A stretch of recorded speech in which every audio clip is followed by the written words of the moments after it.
Bunso Migs Malino nagbigay ng babala sa publiko. Buong detalye ating alamin.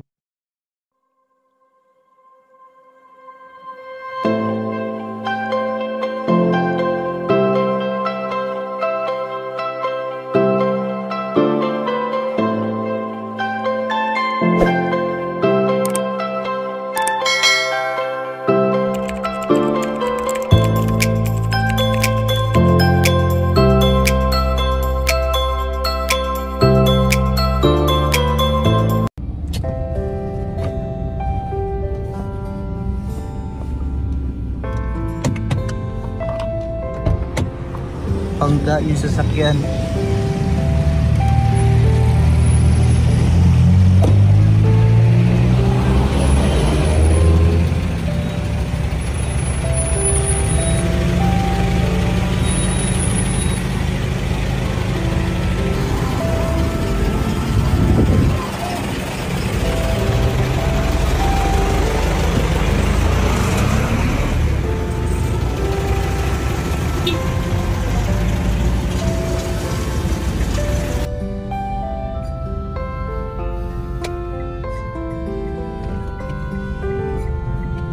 Kahit na maayos yung lakad, nagmamadali sa lakad, minsan kailangan din natin, kahit sobrang ingat natin, hindi natin mapapansin.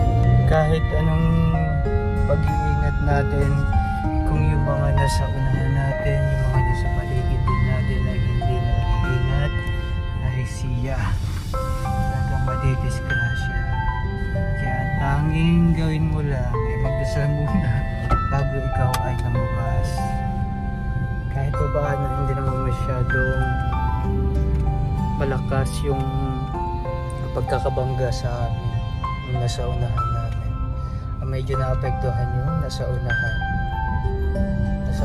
namin. Binangga ng kotse. Kaya sobrang traffic ngayon dito. Sa mga lalabas dyan, doble ingat, pray muna at magbabagong taon ba. Traffic na New Year talaga. Happy New Year!